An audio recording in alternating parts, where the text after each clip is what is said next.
Bands want to be able to make money with their music. At the very least, they want to be able to support themselves. And Spotify royalties? It's just not enough. Bands just don't have the time, the money, the equipment, the business skills to be able to handle all the new things that the music industry is throwing at them. Getting 30-cent checks for royalties is frustrating.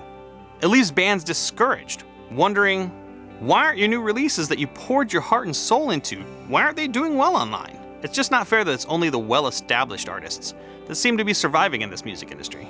I've seen how this plays out in the music industry. I've recorded tons of bands who, after I give them their mixes, are like, what do we do now? And what usually happens is bands release it online and some lackluster promotion, and it does nothing. Or barely nothing. We have to understand how the new music industry is going to work. And I know it's hard. I went to school for both business and recording. I've recorded for 20 years, and what's sad is I'm seeing less and less bands come through, and more YouTube kids and passion projects. And doing that kind of work over and over and over again, it kind of started to eat away at my soul. After this last year, I just couldn't do it anymore. So I quit. I quit recording this year. And I started a label. It's called Not Today Robot. My plan is to start the first record label that's completely steeped in content. Not just recording music. We're gonna be doing video, podcasts, live streams, the works. Think Blink-182 meets Mr. Beast. I'm gonna sign one band the first year. We're gonna design a content strategy and marketing plan that the whole goal is for the band to be able to make money. And I personally think that you're gonna be the first new band to thrive in this new music industry. And while it sounds nice on the outside that someone's willing to support your music, I wanna be 100% transparent with you.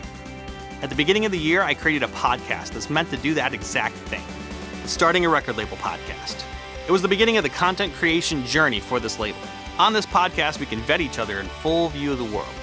We can talk about expectations and terms before even signing a contract. It's meant to keep us honest and provide dialogue for what's working and what's not. And if that interests you, and it might because you're watching this video still, go to nottodayrobot.com and submit your band. And if you're not ready for that yet, you can still follow along on the Starting a Record Label podcast. And what's going to happen to bands if they don't start thinking outside the box? If they don't start creating content and marketing themselves?